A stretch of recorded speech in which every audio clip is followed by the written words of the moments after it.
In today's video, I am going to be breaking down Cole Anthony and his basketball shooting form. If you're looking to shoot the basketball better or even quicker, this is definitely the video for you. Now, really quickly, if you want me to break down your basketball shooting form, make sure to go check out the link down in the description below, and I can give you different tips, drills, and even workouts so that you can improve your own shot. Okay, so we've all seen this shot, and if you haven't, basically it's a big game-winning shot that he took that, of course, he made. Basically, a really quick tip that I could give you is if you're looking to shoot really quickly, go back towards the opposite hand that you shoot from. There's a reason for that. So he is a right-handed player. He's dribbling left here. It's not because, if you rewind this, that he's attacking the top foot. He really is. However, there is a bigger reason why he wants to go back towards that left side. And that is when he pulls up for a shot, he's already in line with the basket. It's a much faster shot for a right-hander to go towards the left side because that gets his shoulder and elbow in line with the rim. That is very, very important. So of course we can see here that when he goes up for a shot that's of course rushed, we can see right away that he is on his toes. This is extremely important. Why is it important? Well, that engages the calves and that engages the Achilles, which will allow him to get up into the air much faster, and because of that he's able to get up over top of that very long reach of the defender who is guarding him. He can get that shot off. Next, what does he do? Well, he releases without a thumb flick. That's number one. That's not necessarily a big point. I just wanted to point that out. But when he releases, he's releasing from the middle of his forehead. From there, when he does release ultimately, he has his elbow above his forehead. And then when he then finally releases, he has a soft release, which is very, very important. That's going to get you the arc. That allows you to get over top of defenses. There's a lot of reasons for it. We can also see that he jumped extremely high into the air so that he could basically get that ball over top of that defender. We can also see that he has some pretty good rotation, and at that rotation speed, we can see that easily is about 2 to 2.5 rotations, and that's what you want to get on that ball so that it hits that rim nice and softly if it does end up hitting that rim.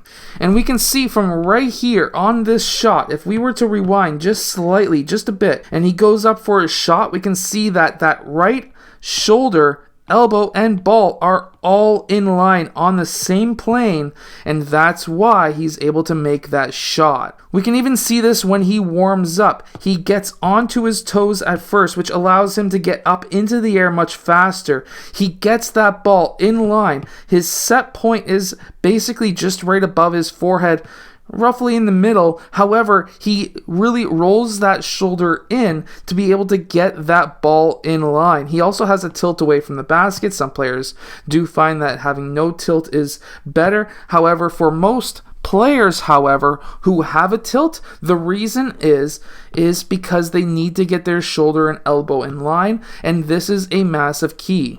So if you find that your elbow is a bit out this way towards that right side, if you're right-handed, then you need to tilt your body just a bit more so that you can get that in line. He has that shooting triangle that I always talk about. One thing that I do notice is that he does roll his toe in, keeps his heels out. He does that on a lot of shots when he goes towards the left side or even towards the right side. This can take away a lot of your power. However, he has a one motion shot, and because he has that one motion shot, he's still able to have a lot of power. I actually think that he could really extend his range really far because of that one motion. When he does release, he releases nice and straight down, very soft release, no thumb flick. He also kicks his feet out. We can see that here he has that slight sway, which allows him to be able to get more power on that shot as well. Always try to practice the same way as you would actually play in game. So here when he pulls up, we can see that his shoulders are pretty well over his knees, over his toes. That is very important. He sticks that butt out, and this is what we call a balanced shot. He has a very, very, very nice shooting form. He does have his hand on top of the ball slightly, which is kind of confusing considering how deep his range could be. And I really wouldn't be surprised if he lowered that a bit over the next couple of years. By the time he gets farther and farther outside or away from that three-point line, that could be a little bit lower. However, we do see some really great shooters who do shoot with their hand on top of the ball, but sometimes I have seen that it can decrease at least the younger players' shooting distance.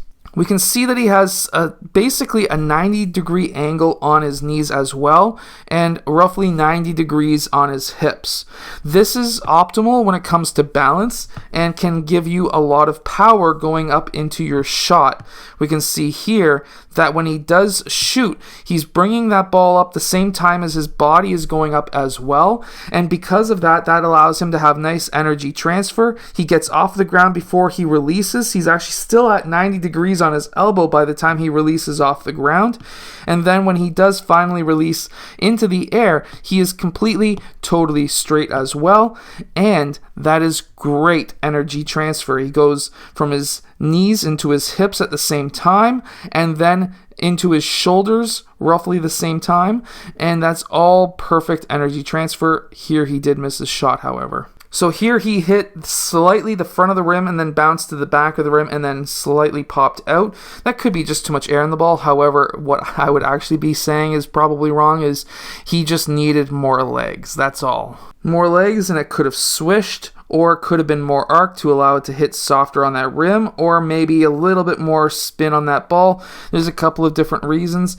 We don't have close enough views of his mechanics on that shot to be able to say exactly what went wrong. However, here we do see a nice soft release. His mechanics look good. I don't think he needs to change anything at all. He is a very good shooter. However, here we do see that he does have a little bit more sway than that other shot that he missed, and he still missed that shot short as well. So when it comes to shooting, here he was a 45-degree angle. The other one was a 90. So he's really playing around with how much knee bend that he has. That could be something that he's really trying to perfect, and that could actually be why we're seeing in at least these practice clips that he's missing a couple of shots. He's trying to potentially work on his knee mechanics to maybe see if he could jump or at least bend a little bit less to get that shot off. And that is the Cole Anthony basketball shooting form breakdown. Make sure to go check out the links down in the description below if you want me to break down your basketball shooting form. I hope that you've enjoyed. If you have, hit that like button, subscribe, and I'll see you guys again next time.